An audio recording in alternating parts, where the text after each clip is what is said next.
Today we're going to talk about the Enlightenment, and we're going to do so by looking at a German philosopher, Immanuel Kant, writing in the second half of the 1700s, really when there was no Germany yet. I think that's important for everybody to remember, that German-speaking Europe is a whole bunch of principalities with some strong big states like Prussia, Austria, Bavaria, but there's no unified Germany yet. And Kant is writing this text, which we've assigned for the course, What is Enlightenment?, as his attempt to articulate why the progress in education, progress in knowledge, progress in thinking is not only good for individuals, but will have a salutary effect on society. Lots of the leaders of these societies were very worried about enlightenment because they thought as people became more educated, as people became more independent, they might actually not want to be subjects to kings anymore or subjects to aristocrats. And so Kant, on the one hand, is saying enlightenment is really important. It's something we need to accentuate, to emphasize, to energize. On the other hand, he wants to say, don't worry about it. If you're a member of the elite, you have nothing to fear from enlightenment, because enlightenment, in the end, can be a powerful ingredient in the increase of power for the whole state, for the whole society. These two magically powerful thinkers in the middle of the 1700s, late 1700s, Rousseau and Kant. So 1784 is when Kant writes the What is Enlightenment? What's the big event in the 1780s? Right. French Revolution. When is the French Revolution? 1789. Okay, there we are. That's a date we all should know. That's going to be very helpful to us. Right? This is a Euro. We're very kind of Euro snobs in this class. So 1776. Okay. 1789.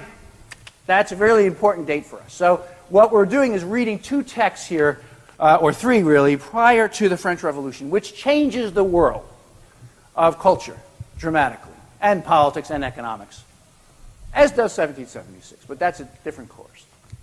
So What is Enlightenment is, as I said, a small text of Kant's. It's even a work of journalism. Today we need to understand a little bit about the philosophical context that Kant operated in some ways the intellectual context of the 18th century to which he's responding.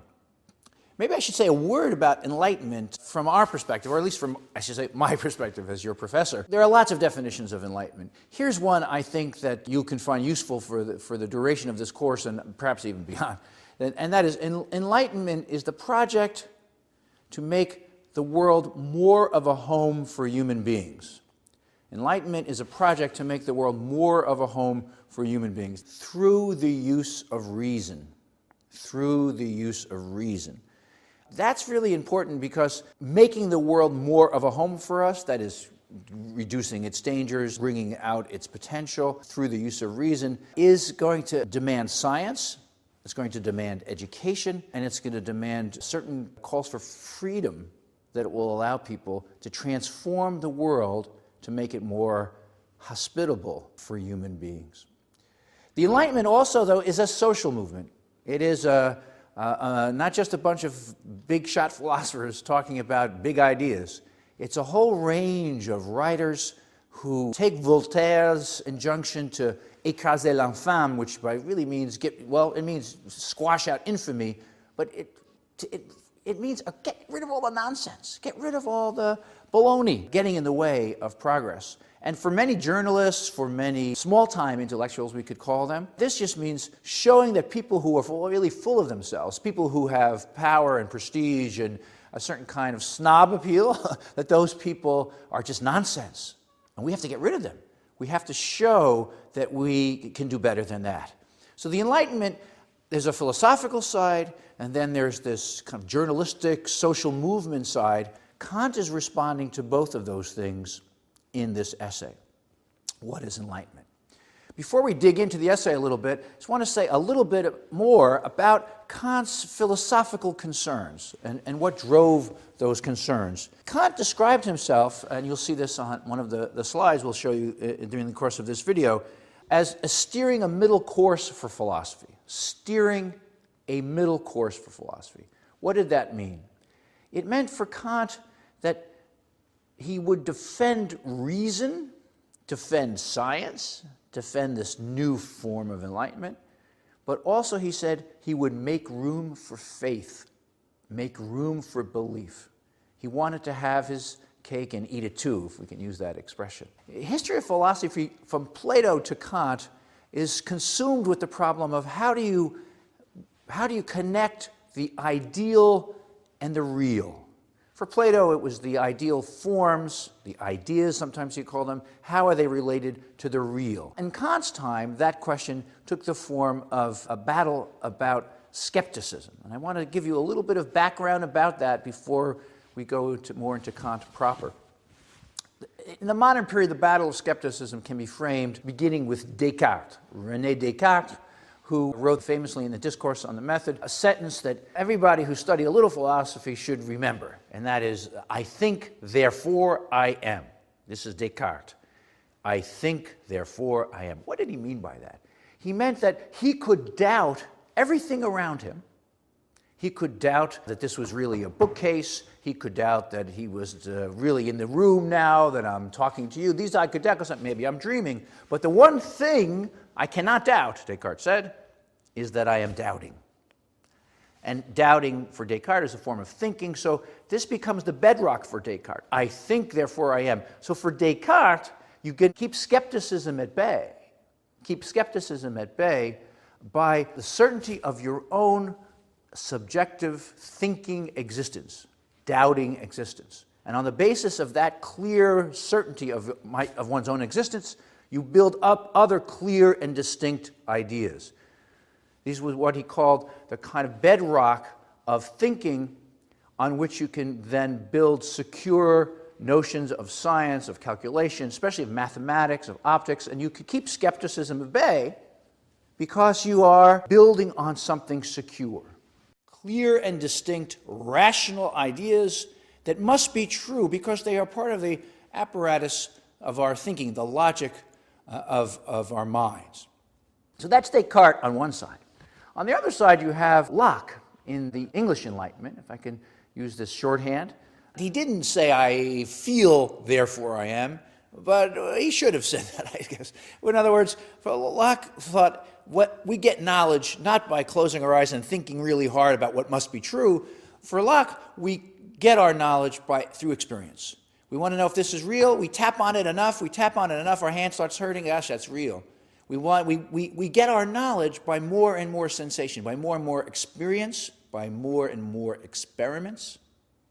And so for Locke, the way you keep skepticism at bay is by piling up experience leading to knowledge. Now, David Hume came along in close to Kant's time and argued that, well, experience didn't really give you knowledge, it really just gave you habit. It just gave you customs that you got used to. So I get used to this being hard, and that's all it is. It's just a custom, it's just a habit. It's not something with a foundation. And that's a new kind of almost, we can call empiricist skepticism that really worried Kant. So when Kant was writing his major philosophical works, he was trying, he said, to steer a course between the rationalism of Descartes and the empiricism of Locke and Hume, to actually make a place for clear and distinct ideas that you understand by really thinking hard, and also experience that you get from being out in the world and registering these sensations. Kant said, I need to create boundaries around reason to make room for faith. I need to steer a middle course. And Kant is an awfully complex thinker who wrote mammoth works, the Critique of Pure Reason, the Critique of Practical Reason, the Critique of Judgment. These are his great major works, as well as a slew of other important essays. And so we can't go through them all here by any means. All I want to give you is one vehicle through which Kant steered this middle course. And that's what was really his two-world theory. That is, for Kant, in order to have your cake and eat it too, in order to have a belief in ideas as well as in experience, all you had to do was to understand that we have knowledge of one side of the world. He called it the phenomenal side. and we have belief in things in themselves, things that not just as they appear to us, but things in themselves. That he called the noumenal side. So the knowledge piece, the phenomenal piece for Kant, was through how we see the world, through what he called our categories of apperception. I put my glasses on because for Kant, the world makes sense for us. We have knowledge of the world because our minds, if you will, our glasses, organize the world for us in space-time categories and other kinds of categories because the world makes sense to us because our minds construct the world as a sensible place. And then we could actually understand the world and have rules about it because it's all organized for us by our space-time glasses, if you will, by our minds. Knowledge for Kant comes from our construction of the world as a sensible place. And that means we can make predictions, we can build bridges that don't fall down, we can make clocks that keep the right time. All of this is about the phenomenal world. And then some people come along and say, but is that the real world? Is that the deepest world? And Kant says, well, I can't actually get my glasses off. I can't see the world without my mind. But I know there must be something there when my mind isn't seeing the world.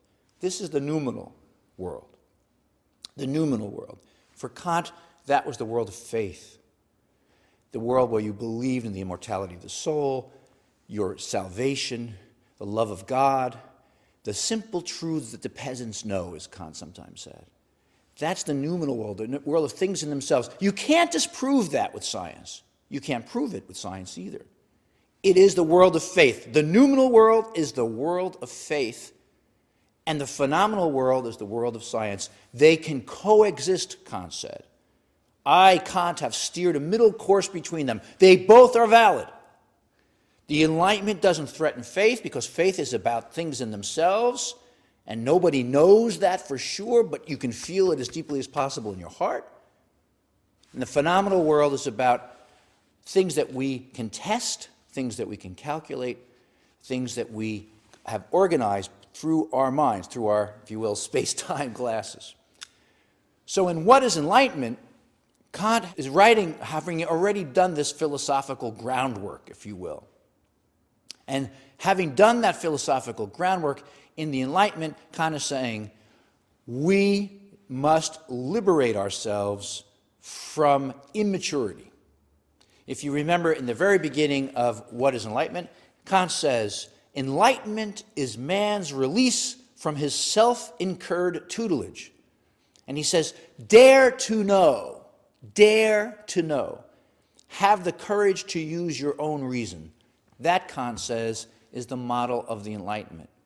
And for Kant, that means the Enlightenment provides you with maturity, autonomy, the ability simply to think for yourself.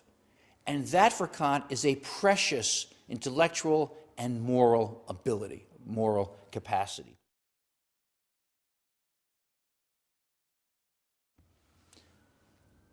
Kant says in paragraph 9 of What is Enlightenment, the touchstone of everything that can be concluded as a law for a people lies in the question of whether the people could have imposed such a law on itself. We'll talk about that next time. I look forward to it.